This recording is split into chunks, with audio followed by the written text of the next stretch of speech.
السلام علیکم، بسم اللہ الرحمن الرحیم۔ آج میری ویڈیو کا عنوان ہے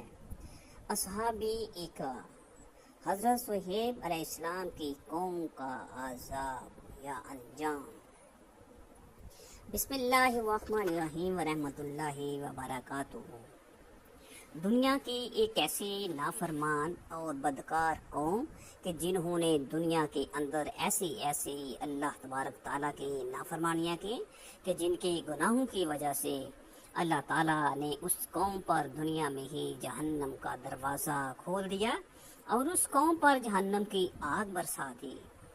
یہ دنیا کی تاریخ تھی۔ وہ واحد قوم تھی کہ جس قوم پر ایک ساتھ اللہ تعالیٰ نے بہت سارے عذابات نازل فرمائے۔ مجھ سے پہلے کسی بھی قوم پر ایک ساتھ اتنے سارے عذابات نہیں نازل کیے گئے تھے۔ یہ بدترین قوم کون تھی؟ اور یہ قوم ہر 3 ماہ بعد ایک خوبصورت لڑکی کو ایک درخت کے لیے کیوں ذبح کر دیتے تھے؟ اور پھر اللہ تبارک تعالیٰ نے اس قوم کی نافرمانیوں کے سبب کس طرح اس قوم پر اپنا دردناک عذاب نازل فرمایا اور اس قوم کو ہلاک کو برباد کر دیا۔ تمام سوالات کے جوابات کو جاننے کے لیے ویڈیو کو اینڈ تک لازمی دیکھنا ضروری ہے۔ اور اگر آپ اس طرح کی معلوماتی ویڈیو دیکھنا چاہتے ہیں تو ہمارے چینل کو سبسکرائب ضرور کریں اور ساتھ میں دیے گئے بیل کو ضرور پریس کر دیں۔ حضرت ابراہیم علیہ السلام کی تیسری بیوی جن کا نام کندورہ تھا، ان میں سے ایک بیٹا پیدا ہوا جن کا نام مدین تھا۔ اس طرح مدین اپنے اہل و عیال کے ساتھ اپنے سوتیلی بھائی حضرت اسماعیل علیہ السلام کے ساتھ مدین کے اندر آباد ہو گئے،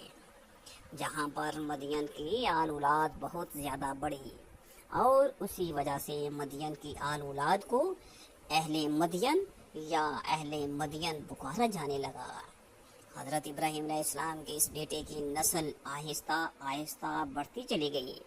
اور یہ نسل اتنی بڑھ گئی کہ ایک بہت بڑا قبیلہ بن گیا۔ اس طرح جب اس قوم کی نسل بہت زیادہ بڑھ گئی تو انہوں نے اپنے علاقے کو 2 حصوں میں تقسیم کر لیا۔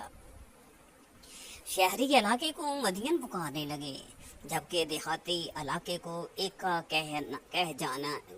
لگے، اور انہی لوگوں کا ذکر اللہ تبارک تعالیٰ نے قرآن پاک میں اصحاب ایکا کے نام سے کیا ہے۔ ایکا کا مطلب جھنڈا والے اور سبز و شاداب جھاڑیوں کے ہیں۔ علاقہ اس قدر خوبصورت تھا اور یہاں پر اس قدر سرسبز و شاداب باغات تھے کہ اگر کوئی دروازے سے اس علاقے کو دیکھ لیتا تو ایسا معلوم ہوتا جیسے یہ کوئی بستی نہیں ہے بلکہ درختوں کا خوبصورت ایک جھنڈ ہے۔ اسی وجہ سے اللہ تبارک تعالیٰ نے اس قوم کے لیے ایکا لفظ استعمال کیا، جبکہ حضرت امام بن کثیر رحمۃ اللہ علیہ فرماتے ہیں کہ اس قوم کی بستی کے اندر اکا نام کا ایک درخت ہوا کرتا تھا جس درخت کی یہ قوم پوجا کیا کرتی تھی، اور اس وجہ سے اس قوم کا اصحاب ایکا کہا جانے لگا۔ یہ قوم عرب کی ایسی مشہور شہر اپرا آباد تھی جہاں شہر کا ذکر اللہ تبارک تعالیٰ نے قرآن مجید میں بھی کیا ہے۔ اس شہرہ کو اللہ تبارک تعالیٰ نے قرآن پاک میں امام مبین یعنی کھلی شہرہ کہا ہے۔ ایسی خوشحال اور امیر ترین قوم تھی کہ 2 دروازے سے قافلے ان کی بستیوں میں لاتے اور یہاں سے پھل، اناج اور سبزیاں وغیرہ لے جاتے۔ اہل مدین کی بستی اس قدر خوبصورت تھی کہ دور دراز کے لوگ ان کی بستی کو دیکھنے کے لیے آیا کرتے تھے۔ چونکہ یہ قوم ایک بہت بڑی شہر وہ اوپر آباد تھی، لیکن اس وجہ سے آنے والے مسافر ان کی بستی کے اندر ضرور رکا کرتے تھے، جس کی وجہ سے اس بستی کے لوگ تجارتی کاروبار میں منسلک ہو کر بہت زیادہ امیر بن چکے تھے۔ اس طرح جب اللہ تعالیٰ نے اپنی اس قوم کا پر اپنا جب خاص فضل و کرم فرمایا اور اس قوم کو خوشحال کر دیا اور اس قوم کو طرح طرح کی نعمتوں سے نوازا، یہاں تک کہ ہر قوم امیر ترین قوم بن چکی تھی اور یہ قوم خوشحال لوگ کہلاتے تھے۔ اللہ تعالیٰ کی نعمتوں کو بلا کر اللہ تعالیٰ کی نافرمانیاں کرنے لگے، اور قوم عاد اور قوم سمود اور قوم لوط کی طرح اللہ تعالیٰ کی وحدانیت کو چھوڑ کر بتوں کی پوجا کرنے لگے، اور صرف بتوں کی پوجا کرنے لگے بلکہ درختوں کو بھی اپنا خدا ماننا شروع کر دیا۔ درخت کو بھی اپنا خدا بنا اپنا سایہ۔ کون وہ واحد قوم تھی جنہوں نے سب سے پہلے درختوں کی پوجا شروع کی، اور اس سے پہلے کسی بھی قوم نے درخت کی پوجا نہیں کی تھی؟ یہی وہ بدبخت قوم کون سی جس قوم نے سب سے زیادہ درختوں کی پوجا کرنے کی بنیاد رکھی؟ یہ لوگ اس قدر جاہل تھے، ان پڑھ تھے کہ اس دنیا کے اندر ایک نئی عبادت کا تصور بیان کر رہے تھے، اور ہاتھی ماہ بعد ایک نامی درخت کو خوش کرنے کے لیے ایک خوبصورت نوجوان لڑکی کو ایک نامی درخت کے لیے ذبح کیا کرتے تھے، اور اس خوبصورت لڑکی کے سارے جسم کے اعضاء کو الگ الگ کاٹ کر الگ الگ جگہ پر دفن کیا کرتے تھے۔ یہ جاہل اس طرح کا کام اس درخت کو اپنا خدا مانتے تھے، اور اس کا یہ عقیدہ تھا کہ اگر ایک نامی درخت کو دو شیزہ لڑکی کی قربانی نہ دیں گے تو ایک نامی درخت ہمارے کاروبار کو ختم کر دے گا اور ہمارا سب کچھ تباہ و برباد ہو جائے گا۔ اس کے علاوہ وہی بدبخت قوم ناک تول کے اندر بھی بہت زیادہ کمی کیا کرتی تھی، اس لیے بھی ان لوگوں میں سے ایک نے خاص قسم کا انتظام کیا ہوا تھا۔ یہ لوگ ناپ تول میں کمی کرنے کے لیے اپنی بہنوں اور اپنی بیویوں کو برہنہ لباس پہنا کر اپنے کاروباری مراکز پر بٹھایا کرتے تھے۔ جب کوئی تاجر کوئی چیز خریدنے کے لیے آتا تو وہ اپنی شہود کے ہاتھوں ان کے ساتھ مصروف ہو جاتا، اور ادھر یہ کام ناپ توڑ کے اندر کمی کیا کرتے، اور نہ صرف یہ قوم ناپ توڑ کے اندر کمی کیا کرتے بلکہ زیادہ تر یہ لوگ چیزوں کو ہی تبدیل کیا کرتے تھے۔ اس طرح یہ قوم طرح طرح کی نافرمانیوں کے اندر مبتلا ہو گئی تھی، اور ان کے دن رات اللہ تعالیٰ کے نافرمانیوں کے اندر گزر رہے تھے۔ اپنے پیارے نبی حضرت شعیب علیہ السلام کو اس قوم کی طرف نبی بنا کر بھیجا گیا۔ حضرت شعیب علیہ السلام کا تعلق بھی اہل مدین سے ہی تھا۔ حضرت شعیب علیہ السلام اللہ تعالیٰ کے وہ برگزیدہ نبی ہیں کہ جن کا ذکر اللہ تعالیٰ نے قرآن پاک کے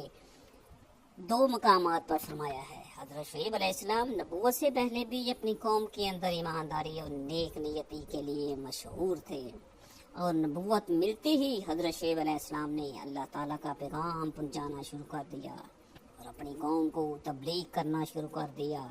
اور حضرت شعیب علیہ السلام کے 2 برگزیدہ حضرت شعیب علیہ السلام اللہ تعالیٰ کے وہ برگزیدہ نبی ہیں کہ جن کو حضور صلی اللہ علیہ وسلم نے خطیب الانبیاء کا لقب دیا ہے، جس کی وجہ یہ تھی کہ یہ لوگ حضرت شعیب علیہ السلام لوگوں کو تبلیغ کرتے تھے، اور ایسے ہی معلوم ہوتا جیسے کہ لوگ بس جادو ہو جاتا، اور لوگ اپنے کام کاج چھوڑ کر حضرت شعیب علیہ السلام کی باتیں سنا کرتے تھے۔ لیکن اس کے باوجود بھی اس بدترین قوم میں سے چند غریب لوگوں کے علاوہ کوئی بھی حضرت شعیب علیہ السلام پر ایمان نہ لا سکا، بلکہ اس قوم کی بدبخت لوگ حضرت شعیب علیہ السلام کو جادوگر کہہ کر آپ کو جھٹلانے لگے، جیسا کہ اللہ تعالیٰ نے قرآن پاک میں ارشاد فرمایا ہے۔ اور اہل مدین کی طرف ان کی قوم میں سے حضرت شعیب علیہ السلام کو بھیجا، انہوں نے کہا اے میری قوم اللہ تعالیٰ کی عبادت کرو، اللہ تعالیٰ کے علاوہ کوئی معبود نہیں، اور ناپ تول میں ہرگز کمی نہ کر دے۔ بے شک میں تمہیں خوشحال دیکھ رہا ہوں، اور بے شک مجھے تم پر گھیر ڈالنے والا عذاب بلانا ہے۔ اس طرح جب حضرت شعیب علیہ السلام نے اپنی قوم کو سمجھایا اور اللہ تعالیٰ کی نافرمانیوں سے منع کیا، اس قوم کے بدبخت لوگ حضرت شعیب علیہ السلام سے کہنے لگے کہ کیا تمہاری نماز تمہیں یہ حکم دیتی ہے کہ ہم اپنے باپ دادا کے خداؤں کو چھوڑ دیں اور اپنے مال میں اپنی مرضی کے مطابق عمل دخل نہ کریں؟ کیا تم تو بہت بڑے عقل مند اور نیک چلن ہو؟ اور اس طرح حضرت شعیب علیہ السلام کی قوم حضرت شعیب علیہ السلام کو بہت زیادہ برا بلا کہنے لگی، لیکن اس کے باوجود بھی حضرت شعیب علیہ السلام اپنی قوم کو اللہ تعالیٰ کا پیغام پہنچاتے رہے اور اللہ تعالیٰ کی وحدانیت کی طرف بلاتے رہے۔ اس طرح جب نظر شعیب علیہ السلام کی قوم کسی بھی طرح سمجھانے کے باوجود بھی اپنے گناہوں سے باز نہ آئے تو حضرت شعیب علیہ السلام نے پرانی قوموں پر نازل ہونے والے عذابات کو سن کر اپنی قوم کو ڈرانے کی کوشش کی، اور حضرت شعیب علیہ السلام اپنی قوم سے کہنے لگے، اے میری قوم، اگر تم لوگوں سے اللہ تعالیٰ کی نافرمانی کی اور میرا کہنا نہ مانا تو آگ کا دردناک عذاب تم پر آئے گا۔ اور حضرت نوح علیہ السلام نے فرمایا کہ جس طرح حضرت نوح علیہ السلام کی قوم پر اور حضرت ہود علیہ السلام کی قوم پر اور حضرت صالح علیہ السلام کی قوم پر اللہ تعالیٰ کا عذاب نازل ہوا تھا، تو حضرت شعیب علیہ السلام اپنی قوم کو یاد دلاتے ہوئے فرمانے لگے کہ حضرت لوط علیہ السلام کی قوم تو تم میں سے کوئی دور نہیں۔ اس طرح حضرت شعیب علیہ السلام کی یہ واضح و نصیحت سن کر پوری قوم حضرت شعیب علیہ السلام سے تنگ آ گئی اور حضرت شعیب علیہ السلام کے خلاف ہو گئی، اور حضرت شعیب علیہ السلام کو دھمکیاں دینے لگی کہ یا تو تم ہمارے دین میں داخل ہو جاؤ اور ہماری طرح بتوں کی پوجا کر دو، ورنہ ہماری بستیوں سے نکل جاؤ۔ یہ بدبخت لوگ حضرت شعیب علیہ السلام سے کہنے لگے، اگر تیرا قبیلہ اتنا بڑا نہ ہوتا تو ہم تجھ کو دیکھتے کہ تو ہمیں ہمارے دین سے کیسے ہٹاتا ہے، ہم تجھے سنسار کر دیتے اور تجھے قتل کر دیتے۔ اس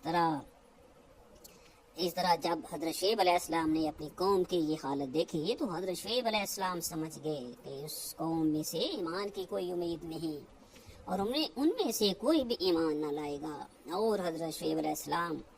نے ہر طرح سے اپنی قوم کو سمجھا کر دیکھ لیا۔ بالآخر جب حضرت شعیب علیہ السلام نے اپنی قوم